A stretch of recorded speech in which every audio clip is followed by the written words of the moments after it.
Para quienes nos escuchan, imaginemos por un momento gastar miles de millones de euros en instalaciones subterráneas gigantescas. Ya, una auténtica barbaridad de dinero. Totalmente.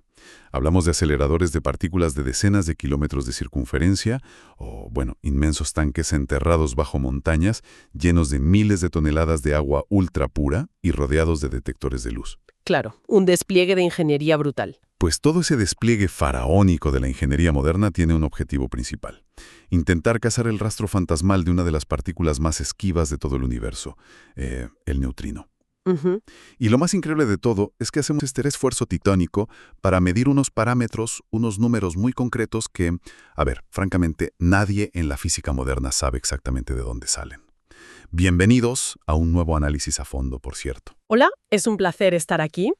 Y sí, así es. Es uno de los grandes elefantes en la habitación de la ciencia actual. Ya te digo.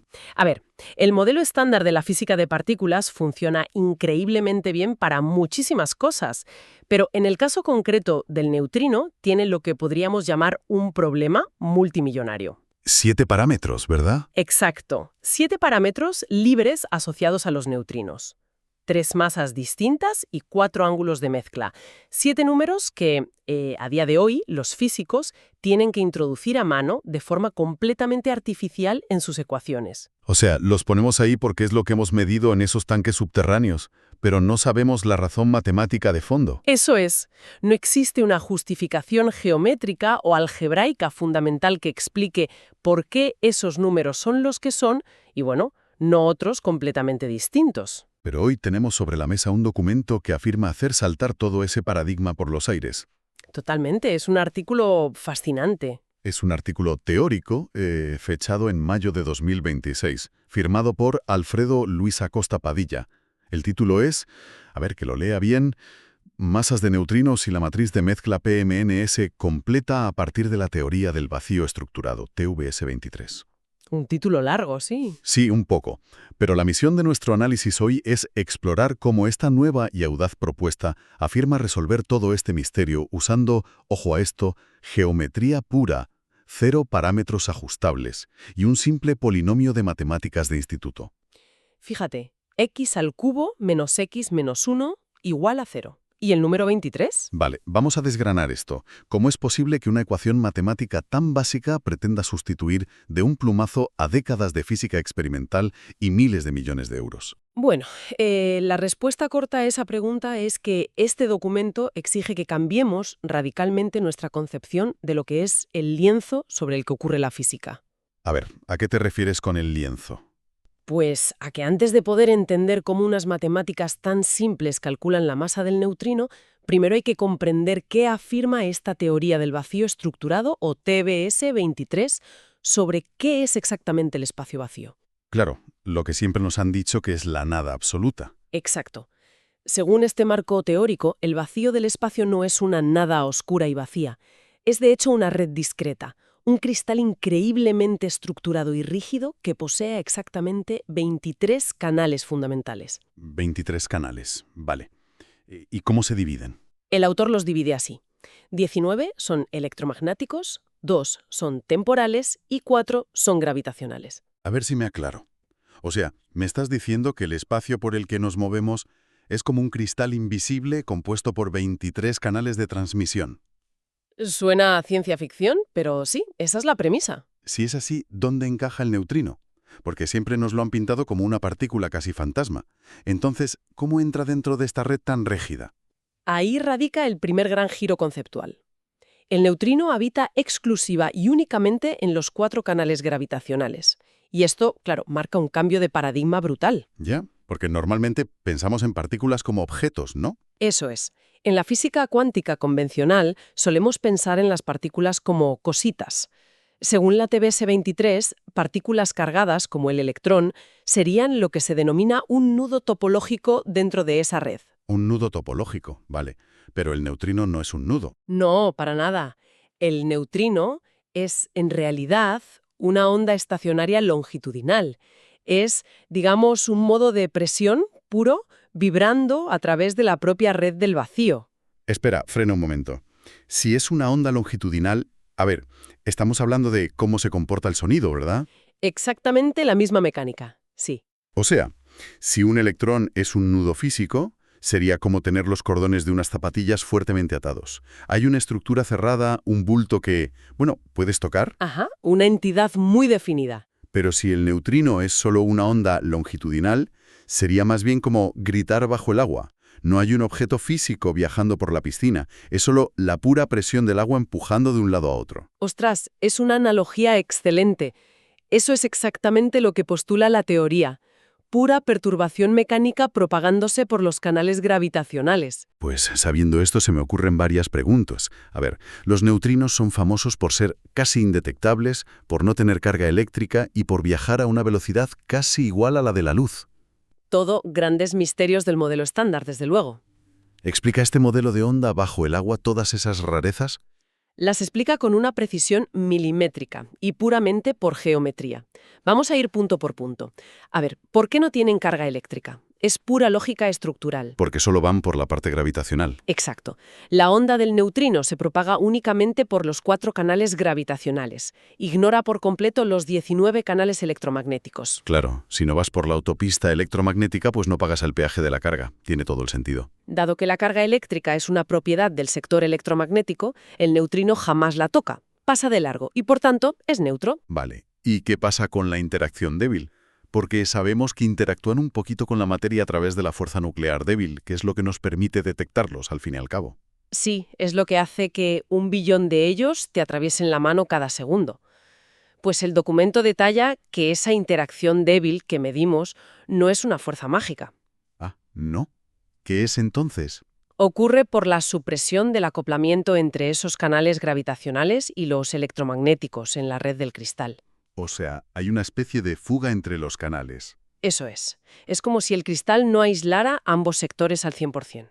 Hay una fuga minúscula, de vibración, un factor que se calcula dividiendo la constante de estructura fina entre 23. Madre mía, otra vez el 23 asomando. Sí, es una conexión dictada puramente por la geometría.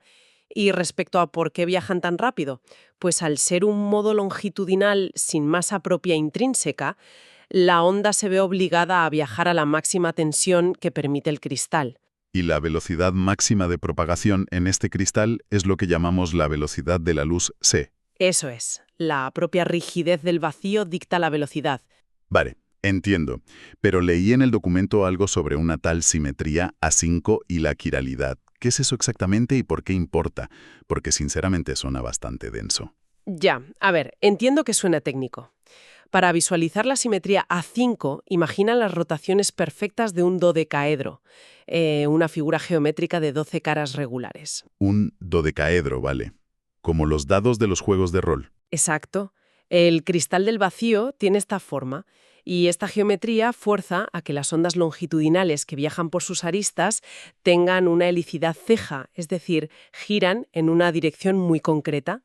Ah, claro, por eso todos los neutrinos observados giran hacia la izquierda, son zurdos, y los antineutrinos hacia la derecha. Premio era uno de los grandes misterios. La TBS 23 dice que no es casualidad.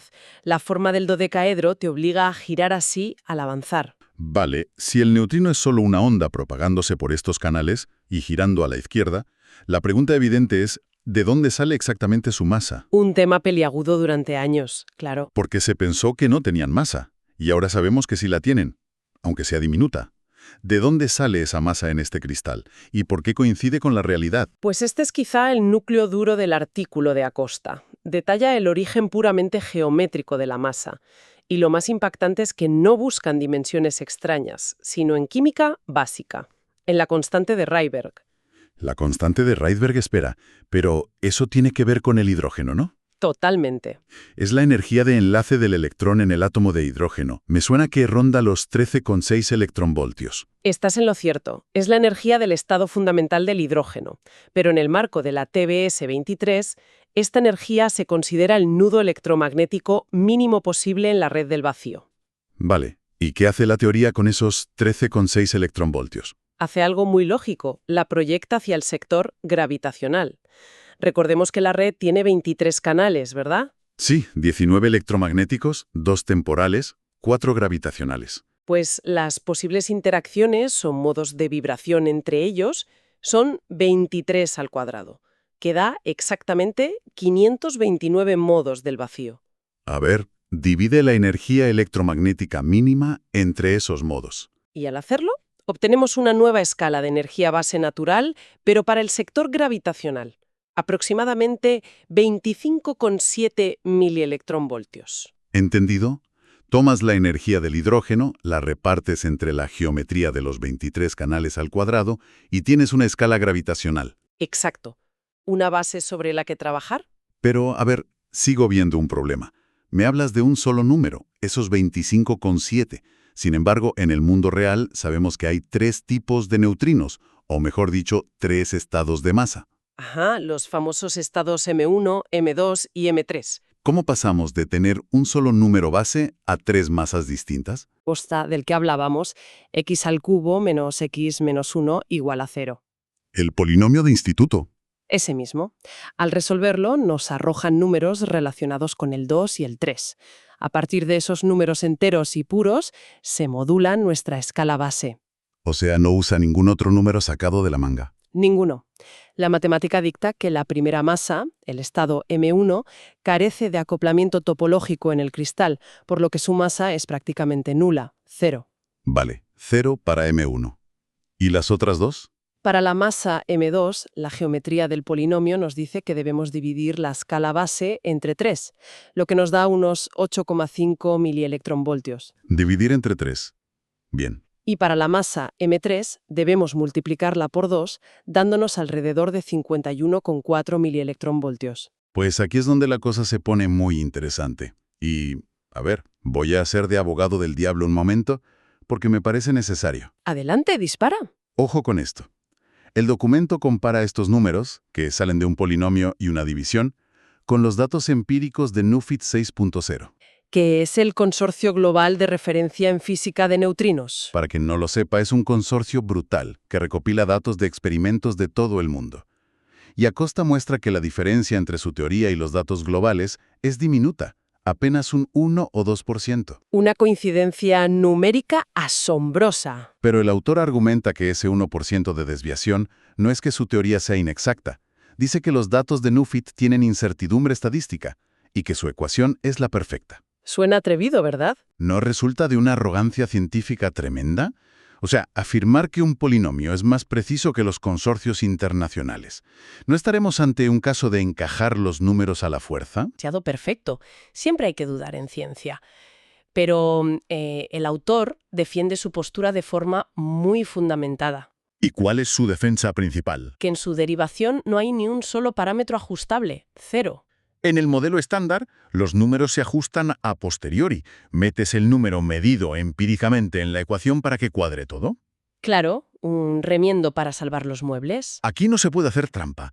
Todo deriva de la constante de Rydberg y de los números del polinomio. Si la teoría estuviera mal, el resultado final daría un número absurdamente diferente. Y sin embargo, da un acierto superior al 98%. Por eso el autor defiende que la ligerísima desviación entra completamente dentro de los márgenes de error que las propias mediciones experimentales reconocen tener. De acuerdo, te compro la idea de momento. Aceptemos que las masas se originan en esta geometría. Vale. Pero hay otro fenómeno de los neutrinos que es un quebradero de cabeza. Tienen este comportamiento aparentemente caótico. Cambian de identidad mientras viajan. La famosa oscilación de neutrinos, sí. Nacen como electrónicos en el Sol y al llegar a la Tierra, ¡pam!, se transforman en muónicos o tauónicos. Y para que esto cuadre, los físicos usan la matriz PMNS. Que viene a ser una tabla matemática llena de ángulos de mezcla. Exacto. ¿Cómo es posible que un cristal rígido y estático explique que una partícula vaya cambiando de disfraz en pleno vuelo? Bueno, lo hace traduciendo esa abstracta matriz matemática a una geometría física puramente visual. Habíamos dicho que el neutrino es una onda confinada en los 4 canales gravitacionales. Sí, los 4 canales. ¿Ah? Pues para visualizar esos 4 canales espacialmente, el autor nos pide que imaginemos un tetraedro regular. Una pirámide de 4 esquinas idénticas. Vale, un tetraedro. Ahora, imagina que ese tetraedro encaja a la perfección en el interior de una figura más grande, un dodecaedro de 20 vértices. O sea, el dado de 12 caras que decíamos antes. Exacto. El dodecaedro representa la celda fundamental de nuestro vacío, Y el tetraedro en su interior representa los canales del neutrino. Vale, tengo la imagen en la cabeza. Una pirámide de 4 esquinas atrapada dentro de un dodecaedro. ¿Y qué hacemos con eso? Entender los ángulos de mezcla. Físicamente, calcular esos ángulos significa observar las proyecciones y las sombras físicas de esa figura. A ver, explícame eso que me pierdo.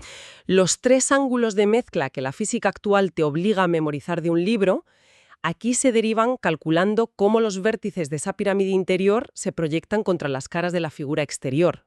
O sea, es pura geometría espacial. Totalmente. Por ejemplo, el famoso ángulo solar, que los experimentos miden en unos 33 grados, el documento lo calcula geométricamente como la arcotangente de 2 dividido entre 3. La relación entre vértices y aristas. Eso es. Y para el ángulo atmosférico usa el arcocoseno de 2/3. Todo es pura y estricta trigonometría de un cristal rígido. Nada de parámetros a dedo. Ostras, espera, esto cambia completamente mi forma de ver el asunto. Ya lo creo. ¿Me estás diciendo que la oscilación no es una magia subatómica donde un neutrino decide de repente disfrazarse de otro? No hay magia, ¿no? A ver, imagínate que tengo en el salón de mi casa un sistema de sonido envolvente, con 4 altavoces en las espinas. Vale, buena imagen. Si el neutrino es una onda, está rebotando y saltando constantemente entre esos 4 altavoces, lo que nosotros llamamos sabor, o sea, electrónico, muónico. Sí, su identidad. No es una identidad real. Es solo la ilusión de qué altavoz está sonando más fuerte en el instante exacto en el que ponemos el micrófono para detectarlo. Lo fascinante aquí es que lo has descrito de manera brillante. Y hay que añadir un detalle clave. A ver, dado que el espacio es una red cuántica y discreta, el sonido no puede fluir suavemente de un altavoz a otro. Claro, no puedes estar a la mitad del camino. No hay fracciones de canal. La onda se ve obligada a saltar, a dispersarse a través de ese tetraedro de 4 canales. Lo que observamos con nuestros costosos detectores es simple dispersión mecánica de ondas a través del cristal del vacío. Se acabó el misterio, vaya. ¿Solo queda la mecánica de una red? Exactamente. Vale. Si todo esto es tan simétrico, tan geométricamente perfecto, hay algo gordo que no me cuadra. A ver, dime. Si el universo se basa en esta red cristalina, debería ser perfectamente equilibrado. Pero nuestro universo empírico no lo es para nada. Vivimos en un cosmos asimétrico compuesto abrumadoramente por materia. Y donde la antimateria es una rareza, claro. Exacto. Si esa geometría perfecta es el lienzo de la física, ¿cómo explica una simetría tan masiva como la existencia de la materia sobre la antimateria? Buena pregunta. El autor aborda de frente esa simetría a través de lo que se conoce como la fase de violación CP. El ángulo delta CP, ¿verdad? Ese mismo. Es el último parámetro que les faltaba explicar que cuantifica esa asimetría entre materia y antimateria. El artículo lo calcula teóricamente en unos 197 grados. ¿Y cómo llega a ese número? Pues unificando 2 conceptos que parecen de universos diferentes. Por un lado, toma las raíces complejas de nuestro famoso polinomio. Las bautiza como el reloj temporal del vacío. El reloj temporal, es decir, como el procesador interno del universo, ¿no? El tic-tac que marca el paso del tiempo a nivel microscópico. Exactamente. Y por otro lado, combina ese latido temporal con un concepto que denomina el cierre de Euler nuclear, un número puramente geométrico que equivale a 82. Frena. ¿82? Resulta que el número atómico 82 corresponde al plomo, ¿no? Veo que estás puesto en química, sí. Pero, a ver, ¿qué tiene que ver un trozo de metal pesado, el plomo, con la geometría del vacío espacial? Tiene que ver con los límites estructurales. El plomo posee el núcleo doblemente mágico. Es el núcleo pesado más estable que existe en la naturaleza. Es el límite antes de que la materia se vuelva radiactiva y se desintegre. ¡Ostras! El autor formula que la asimetría no es casual. Resta ese requerimiento estructural del plomo, los 82 grados, a la fase del reloj del vacío y obtiene esos 197 grados. Madre mía. O sea, ¿nos está diciendo que la asimetría entre materia y antimateria está profundamente codificada en la misma restricción matemática que impone el límite de estabilidad del núcleo atómico? Así es, la red que dicta el vacío es la misma que dicta cómo se apilan los protones y neutrones. Para que nos hagamos una idea real del alcance de esto para quienes nos escuchan. A ver, El motivo por el cual tú y yo, o bueno, todos nosotros, existimos, por el que las galaxias tienen masa en lugar de haberse aniquilado con la antimateria. ajá, Todo eso se reduce a la matemática de un dado de 12 caras y a los mismos límites de estrés mecánico que hacen que el plomo sea un metal estable. Si conectamos esto con la perspectiva general, la conclusión es deslumbrante. Desde luego, la naturaleza es increíblemente económica. No se inventa reglas nuevas para cada cosa. Claro, repite los mismos patrones geométricos subyacentes una y otra vez. Es una unificación profunda. Por cierto, hay un detalle histórico precioso en el documento. Cuenta, cuenta. Acosta señala que al concebir el neutrino como una onda longitudinal de presión en un éter estructurado, está reivindicando directamente el trabajo de un visionario que fue muy marginado. ¿A quién te refieres? A Nikola Tesla. Él postuló con vehemencia la existencia de ondas longitudinales no hertzianas en el espacio, algo que la electrodinámica clásica decidió barrer bajo la alfombra por pura conveniencia matemática. Claro, porque asumieron un espacio continuo y vacío y no les cuadraba. ¡Qué barbaridad! O sea, todo esto suena a precioso, elegante, casi poético. Es una maravilla matemática. Pero, claro, una teoría puede tener unas matemáticas bellísimas y quedarse en una simple filosofía si no se somete al rigor brutal de la experimentación. Totalmente de acuerdo. La ciencia necesita pruebas. ¿Qué tiene que pasar en el mundo de la física real en los próximos años para que esta teoría sobreviva o se vaya directamente a la papelera? Pues este es el aspecto que diferencia la buena ciencia de la especulación. El autor impone predicciones estrictamente falsables, criterios de vida o muerte para su teoría. Vamos con ellas. En primer lugar, la TBS-23 exige una ordenación normal de la masa totalmente rigurosa. O sea, la masa 1 debe ser la menor, seguida de la 2 y la 3 ser la mayor. Y hoy en día hay un debate feroz sobre si el orden podría estar invertido, ¿no? Exacto. El documento afirma tajantemente que la geometría prohíbe el orden invertido. Si los experimentos descubren que es invertido, la teoría muere. Es un todo o nada. Totalmente. Segundo, exige la confirmación absoluta de que los neutrinos son partículas de tipo Majorana. Un momento, aclaremos esto de Majorana para la audiencia. Eso significa básicamente que la partícula y su antipartícula son exactamente la misma cosa. Así es. En este contexto significa que la partícula y su antipartícula son la misma vibración exacta por los canales gravitacionales.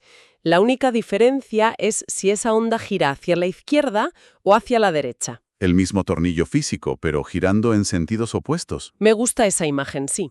Y la tercera gran predicción es que la suma total estricta de las tres masas de los neutrinos tiene que ser de 60,01 milielectronvoltios, un número súper preciso. Vale, pues voy a plantear un reto empírico muy concreto, que está de actualidad. Hay megaexperimentos a punto de arrancar, como DUNE en Estados Unidos o Hyper Kamiokande en Japón. Dos colosos de la detección. Uno de sus grandes anhelos es buscar anomalías que prueben la existencia de un cuarto tipo de neutrino, el famoso neutrino estéril. Sí, llevan años detrás de él. ¿Qué ocurre con nuestra red de cristal de 23 canales si mañana en la revista Nature confirman que han encontrado un neutrino estéril? Esto plantea una pregunta importante sobre el límite de los modelos teóricos. La respuesta es que la TBS-23 se desmoronaría automáticamente, como un castillo de naipes. Ah, ¿sí? Directamente a la basura. Directamente. La premisa arquitectónica de la teoría dicta que hay un tetraedro en el vacío gravitacional. Un tetraedro tiene 4 vértices, 4 canales cerrados. Y ya están ocupados por los 3 estados de masa y un modo sin masa. Exacto. Físicamente, no queda ni un solo milímetro en la estructura del cristal para acomodar una quinta entidad. Si se descubre un neutrino estéril, la premisa se rompe irremediablemente. Y ojo, que creo que eso es lo que hace a esta teoría tan valiosa a nivel científico, ¿no? Claro, expone sus vulnerabilidades de forma muy clara. No es un modelo ambiguo que puedes retocar infinitamente para salvar la cara. O acierta de pleno o fracasa estrepitosamente. Entonces, a ver, ¿qué significa todo esto? Si nos alejamos por un momento y miramos el panorama completo de lo que hemos estado desgranando hoy. A ver, ¿cómo lo resumes? El artículo postula algo revolucionario. Nos dice que nuestro modelo estándar, con todos sus éxitos innegables, se ha estado conformando con tiritas matemáticas. Que no necesitamos 7 parámetros aleatorios sacados de la manga. ¿Así es? Desde el origen de la masa de un neutrino, su cambio de identidad, las asimetrías del tiempo o la solidez del plomo. todo el universo podría explicarse reduciéndolo a la elegancia pura de un polinomio habitando en una red de 23 canales. Lo has sintetizado a la perfección. Es vital comprender por qué un cambio de paradigma de esta magnitud sería tan trascendental en la física moderna.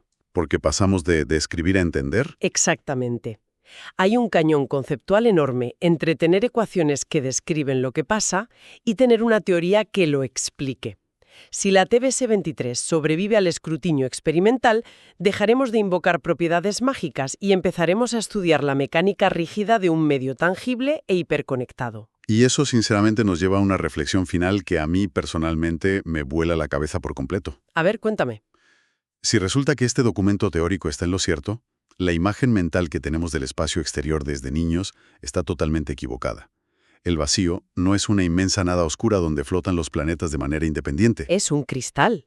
Es un cristal, ¿sí?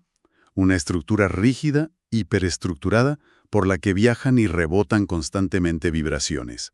Así que, para quienes nos escuchan, la próxima vez que miren al cielo de noche, si el espacio vacío tiene en realidad la rigidez inquebrantable de una red de cristal, ¿qué significa realmente moverse por el universo? Una pregunta inquietante, la verdad. ¿Somos nosotros mismos, al fin y al cabo? ¿Tan solo complejas tormentas de ondas de presión? Ecos matemáticos intentando atravesar la inmensidad de un bloque sólido invisible. Ahí dejamos la idea para pensar. Hasta el próximo análisis a fondo.